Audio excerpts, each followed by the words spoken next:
안녕하세요. K&A 코리아 건덕근. 임고은입니다. 네, 잘 지내셨어요? 네. 네. 네.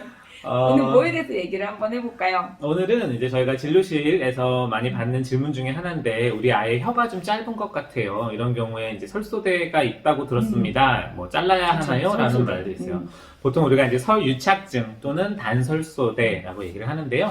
요 혀 아래 이렇게 했을 때 보이는 약간 오리발처럼 생긴 웹이죠. 혀랑 아래 받침 사이에 있는 이렇게 투명한 이제 웹 같은 막 같은 게 있는데, 이제 그게 너무 앞에 붙어 있는 아이 같은 경우에 이제 우리가 메롱 했을 때 하트 혀가 되는 경우들이 있어요. 그렇죠. 그러면 이제 그거를 반드시 잘라야 되나요? 아니면 그런 게 있을 경우에 우리 아이의 발음이 이제 그러니까 발음이 L 발음 부정확해지나요? 안 된다고 영어 L 발음 안 될까봐 엄니들이 걱정을 하시죠. R 발음도 안 될걸요? 아, 그런가? R은 또 생각을 못했네. 아무튼 그래서 오는 경우들이 있는데요.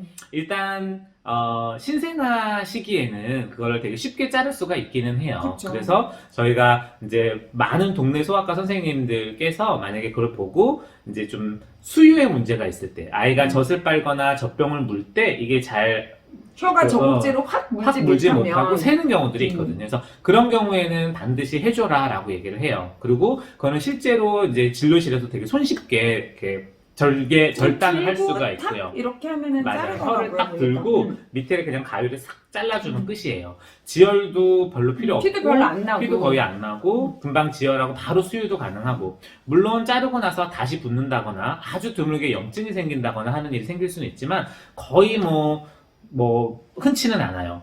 네. 그리고 나서는 이제 발음상의 문제는, 그럼 그 시기에 그걸 잘라줬다고 해서 발음이 좋아지나요? 이건 아무도 단정할 수가 없는 부분이에요. 대부분은 좋아는 지죠. 어차피 이제 물론 그 전후를 엄니들이 비교를 할 수가 없기 때문에 그렇기는 한데 잘라주면은 좋아는 지는데 드물게 그게 어느 안 정도의 좋아지는. 영향은 미칠 수 있긴 하겠지만, 실제로 발음에 영향을 미치는 설소대는 우리가 이 잘라주는 웹보다는 더 깊은 곳에까지 잘라줘야 되는 경우들이 있어요.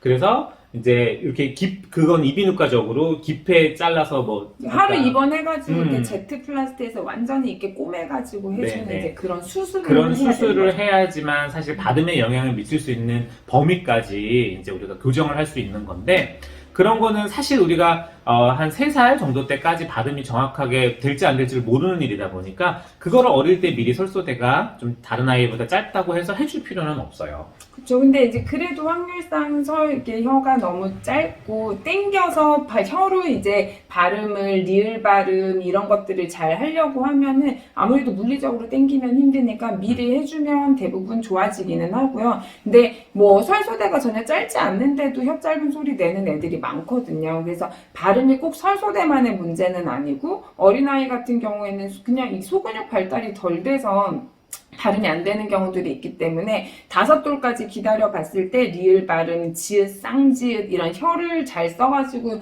해야 되는 발음이 안 되는 경우에는 추가로 이제 좋은 훈련을 따로 시켜야죠. 네. 그래서 좋은 훈련이 따로 필요하고, 수술을 하고 나서라도 발음이 그쵸. 안 되면 이제 그런 언어 훈련이 필요할 수 있어요.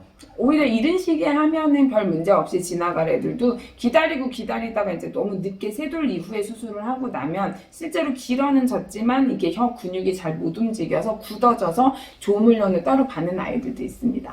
네.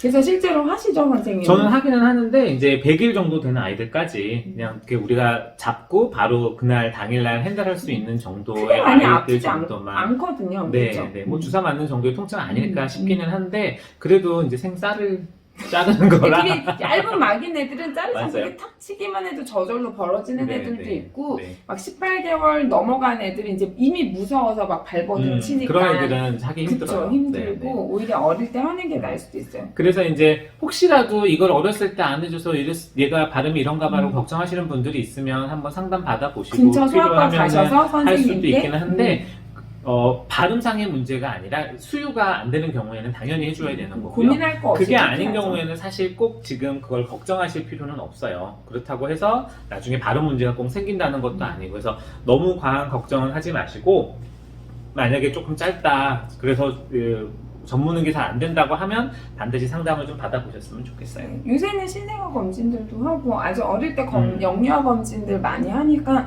왔을 때 선생님께 한번 물어보고 필요하면은 시술을 받는 걸 너무 걱정하거나 고민하실 필요는 없을 것 같습니다. 네. 그리고 이제 설소대랑 별개로 순소대라는 게 있어요. 어머니들이 가끔 애들 이렇게 넘어졌을 때 막 입에 피가 막 이렇게 난다고 애를 들쳐업고 막 혼비백산해서 저도 오시는 경우가 있죠. 사실 예전에 이렇게 떡씩 쳐가지고 위에 그 잘 상순소대라고 찢어져요. 여기 하는데 위에 여기 예, 있는 막. 거기가 찢어져 있어요. 근데 거기는 어차피 눌러서 지혈만 잘 되면 꼬매는 부위도 아니고 그렇기 때문에 피는 많이 나지만 조금만 눌러줘도 금방 지혈이 되잖아요. 막 소독하고 할 필요도 없고 하니까 이게 넘어졌을 때 여기 앞에 피 난다고 해서 이가 흔들리거나 하지 않는 이상은 너무 놀라셔서 막 급하게 병원 오실 필요는 그리고 없습니다. 지혈이 잘 안 된다거나 아니면 상처가 너무 깊어서 이제 상순소대만 건드린 게 아니라 옆에 잇몸이나까지 이제 열상이 생겼을 경우에는 이제 아주 드물게 꼬매하는 경우도 있으니까 와서 진료를 보셔도 되기는 하고요. 일단은 그냥 자체만으로는 잘렸다고 하더라도 크게 걱정은 안 하셔도 돼요. 평생 잘려도 기능이 별 문제 없이 잘 문제 살고 없이 계시잖아요. 잘 살고 있어요. 네. 그래서 우리 오늘은 토막상식으로 저희가 이제 설소대 그리고 순소대에 대해서 조금 말씀을 드려봤고요. 또 언제든지 다른 토픽으로 좋은 토픽으로 찾아뵙도록 하겠습니다. 네, 다음에 뵙겠습니다. 안녕히 안녕히 계세요. 계세요.